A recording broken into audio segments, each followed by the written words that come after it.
Most dashboards are a wall of numbers that already happens. Last month's revenue, this quarter's churn, the profit you booked in a period that is now closed, all of it is true, and all of it is too late to change. By the time a bad number shows up on that screen, the decisions that caused it were made weeks ago, and you are reading the receipt for choices you can no longer take back.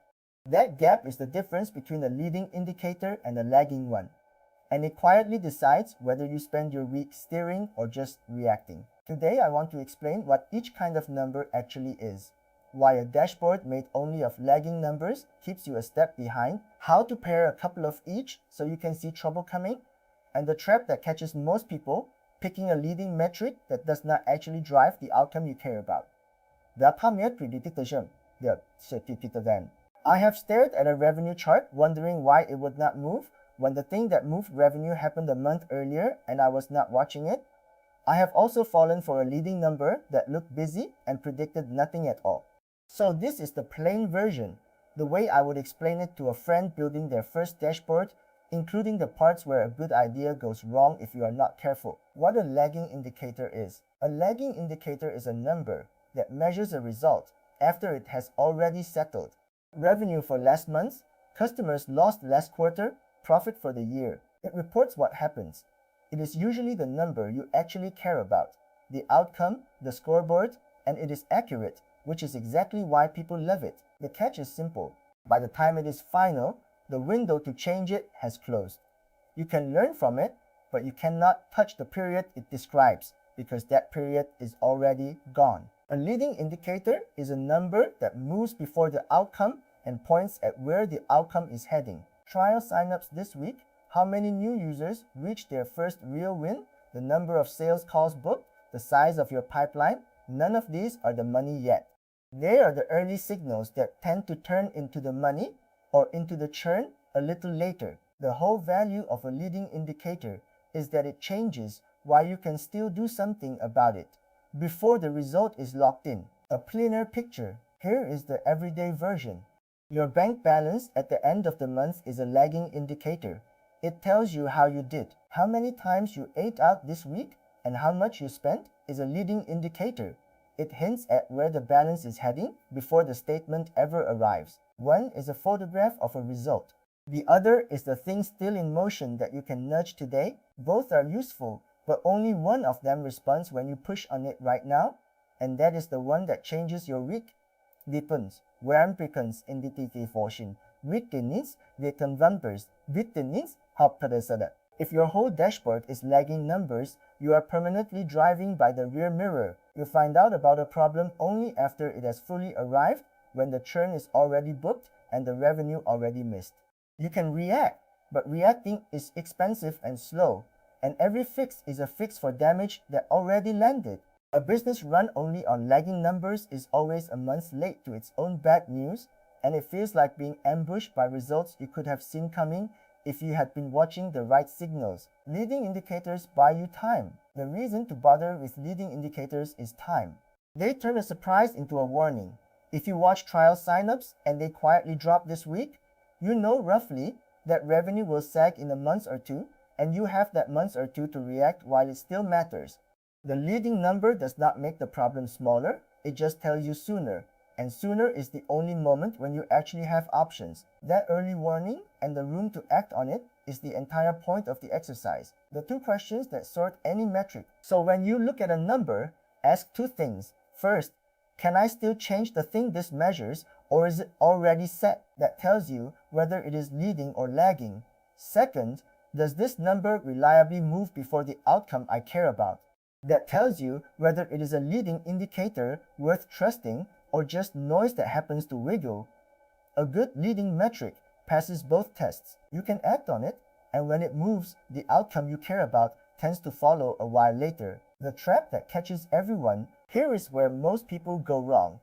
They pick a leading number because it is easy to move, not because it drives the outcome. Website visitors, social followers, email opens, these feel like leading indicators. They are early and they climb when you push on them, but if they do not actually turn into customers staying and paying, they lead nowhere.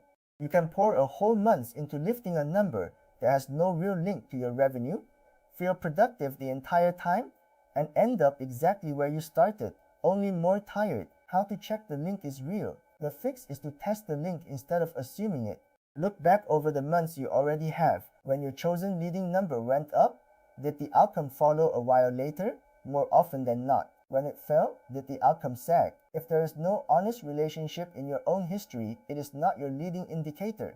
Whatever a blog post told you, this is detective work in your own data, not a metric you borrow because it happened to work for a company that looks nothing like yours. Moving together is not the same as driving. Be careful even when two numbers move together, because moving together is not the same as one driving the other. Two numbers can both rise because of a third thing, like a busy season lifting everything at once. The question is not just whether they travel together, it is whether pushing the leading number actually causes the outcome to move. The cleanest test you have is small and practical. Change the leading number on purpose, in a limited way, and watch whether the outcome responds. If it does not, you are holding the wrong lever. A couple of each. The setup I actually use is a couple of each, side by side. One or two lagging numbers that are the real outcome, revenue and churn, so you always know the honest score, and one or two leading numbers that reliably run ahead of them, so you get the warning early. The lagging number keeps you honest, the leading number keeps you early. You do not need a wall of metrics. You need the outcome you truly care about and the earliest trustworthy sign of where that outcome is going. A worked example, small SaaS, let me make it concrete. And please treat the numbers as an illustration, not a benchmark. Say you run a small subscription product, and this week 100 people start a free trial, while 40 of them reach their first real win inside the product, the thing people call activation. Those two leading numbers, sign-ups and activation, run ahead of next month's revenue and churn, which are your lagging results. If the 100 and the 40 stay healthy week after week, the revenue tends to look after itself. If they slip, you found out early, while you can still act, instead of a month later when the revenue is already booked. For a worked example, a service business, it works the same if you do not sell software. Say you run a service, something booked and delivered. Your lagging numbers are revenue and repeat bookings, known only after the fact. Your leading numbers might be enquiries this week, and quotes sent, the activity that runs ahead of booked work. When enquiries dry up, you feel it in revenue a few weeks later, so watching enquiries hands you those weeks back. The labels change, the idea does not. Find the early activity that turns into the result and keep your eye on it. Leading numbers are noisier. One honest warning about leading indicators. They are earlier, but they are also noisier because they sit further from the settled result and are more easily jostled by one odd week. A single quiet Monday, a holiday, a broken sign-up form, and your leading number jumps around in ways that mean nothing. So read leading numbers as a trend over a few weeks, not as a verdict on a single day. The earliness is the gift, and the noise is the price, and you handle the noise by watching direction rather than any one point. Dinaan jado, dinaan collect 100 of them. Resist the urge to track 20 leading indicators because they are fun to watch. The value is focus, the same as with any dashboard. Pick the one or two leading numbers that have actually predicted your outcome in the past and let the rest go. A dashboard with 40 numbers on it is not more informed, it is just harder to read, and it buries the two signals that matter inside a crowd of ones that do not. Fewer numbers you trust will always beat a wall of busy ones you never look at twice. The honest limit. Here is the honest limit on all of it. No leading indicator predicts the future, it only improves your odds of seeing it coming. A strong leading number can still be wrong because something outside your dashboard changed. A competitor, the season, the wider market. These numbers are tools for reacting sooner and guessing better, not a promise about how your business will turn out. Keep your own judgment switched on. The metric points at where things seem to be heading, and you still decide what to do about it. Connect it to the weekly work. The last step is to make this a weekly habit rather than a chart you admire. Once a week, look at your one or two leading numbers first, before the lagging ones, and ask a simple question. Based on where these are pointing, what is likely coming, and what can I do now while I still can? Then check the lagging numbers to keep yourself honest about the actual score. That order, leading first for direction and lagging second for truth, is what turns a dashboard from a report you read into a decision you act on. Liyahanahapni, where the rest of this lives. Every one of these explainers lives in writing and data research analysis collection. Come, the whole metric library in plain English, with worked examples of pairing leading and lagging numbers for a real small business. I keep it honest there for the same reason I keep it honest here, because a leading metric you never tested is just a guess wearing a suit. Find the early signals that truly predict your own outcomes. Watch a couple of each, and you trade being surprised by your numbers for seeing them coming. So to recap, a lagging indicator measures a result after it is set, like last month's revenue or churn, and the leading indicator moves before the outcome, like trial signups or activation, while you can still act.